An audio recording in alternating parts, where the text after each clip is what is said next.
3D printing is a disruptive industry. It has the potential to change the way we make almost anything.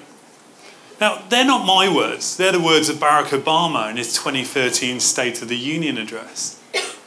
Many people hear statements like this and immediately think of the things around them that matter the most. These things all have something in common. At one time or another, we've been asked to 3D print them. Now, the customer that asked us to print a bike for them probably had something like this in mind. It's the culmination of over 150 years of advancements in the technology and the manufacturing processes that go into making it. Now, if we were to 3D print that customer a bike today, it would probably look something like this.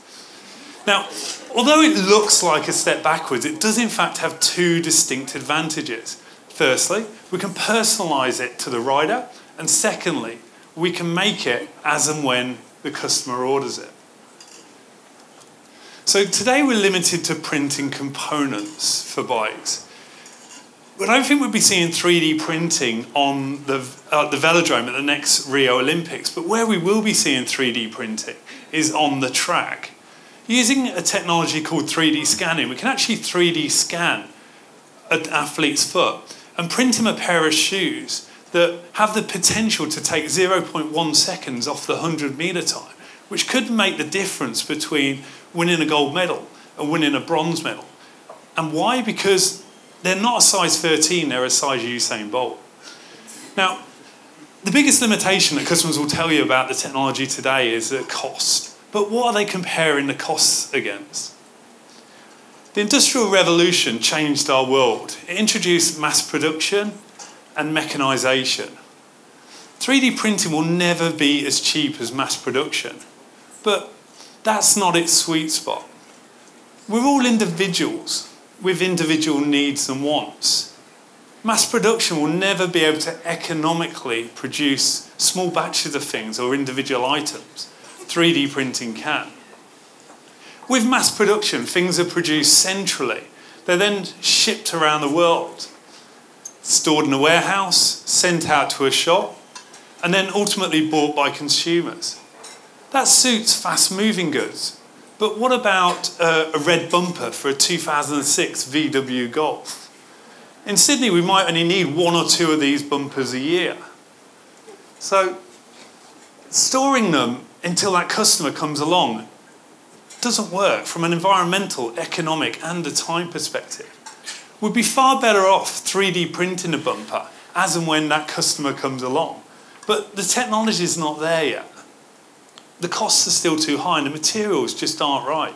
If you look at a bike, it actually has a bunch of different kinds of materials. There's rubber components, metal components, plastic components. 3D printing can print in all of these various different materials, but the results are mixed, and you'd need multiple high-end machines to do it.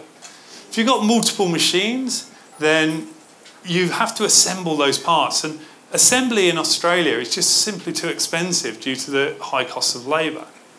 What we need is a new technology, a technology which doesn't have the limitations of the current technologies, a technology which assembles things at the atomic level using nanoscale robots. The sci-fi writers knew this when they gave us a glimpse of the future. The classic Star Trek replicator is an example of just such a machine that assembles things at the nanoscale. Tea, Earl Grey hot, anyone? A few checkers in the house.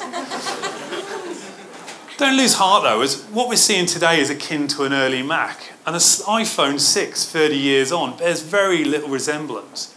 Over the coming decades, we'll see incredible advances in this technology that will make mass personalisation and local production a reality. So please keep asking away, as someday soon we'll be able to give you a price which makes you say yes. And instead of a boring old mass-produced thing, you'll have a completely personalised item. Now, the PC, the laptop, the tablet, the smartphone, it's been invented and copied 100 times over. The replicator hasn't been yet, so why can't Sydney be the place to bring this piece of equipment to life? Please get involved in this fast-moving industry, and you could be remembered as one of the pioneers of the next great industrial revolution. Thank you. Thank you, Stuart.